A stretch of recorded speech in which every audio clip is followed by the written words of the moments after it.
আসসালামাইকুম বন্ধুরা, কেমন আছেন? এই যে আপনাদের মাঝে একটি ভিডিও নিয়ে আসলাম। এই যে দেখেন, আমার একটি পেয়ারা গাছে অনেক সুন্দর পেয়ারা হয়েছে। এই যে ফল একবার খাইছি, আবার এই নতুনভাবে হয়েছে।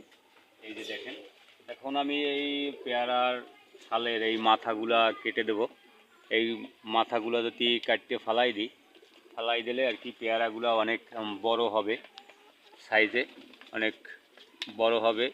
এইগুলার মানে এইটা রুইছি ছাদের উপরে একটা ট্রের ভিতরে রোয়ার কারণে দেখা যায় আর খাবার খুবই সীমিত, খুবই কম।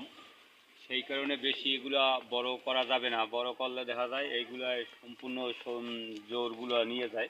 সেই কারণে আমি এগুলো আর কি ফেলাই দিলাম, সবগুলোর মাথাগুলো আর কি কাটিয়ে দেবো। এই যে এই যে দেখেন, এই এর খাবার হইলে যে খুবই সীমিত, এতে মানে বেশি গাছটা বেশি বড় করা যাইবে না, অল্পর ভিতরেই ঝাপড়া বানাইয়া আর কি দিতে হবে। দিলে আর কি ফল অনেক বড় হবে। এই পেয়ারাটা অনেক মিষ্টি খাইতে গাছটা।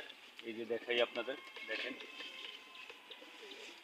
এই যে অনেক সুন্দর ফল বের হয়েছে। এই যে তারপরে আরও আছে, এই যে উপরেও আছে। এই যে এইগুলো যদি মাথাগুলো আমি কাটতে দিই তাইলে ফলটা আর কি বড় হবে অনেক। এই মাথাগুলো এরকম আপনারাও সিস্টেম করে গাছ রুইতে পারেন ছাদের উপরে বা যে কোনো জায়গায়।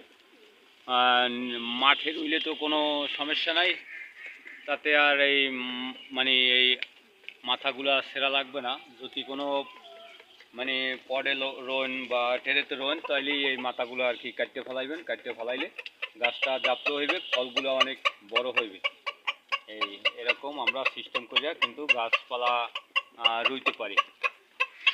তাতে দেখা যায় অনেক সুন্দর, অনেক মানে দেখতেও ভালো লাগবে, গাছটি অনেক ঝাপড়ো হইবে, ফলটাও অনেক বড় হবে।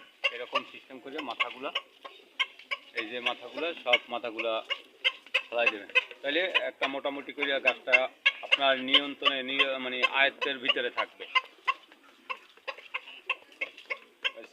এই যে ফুল রয়েছে।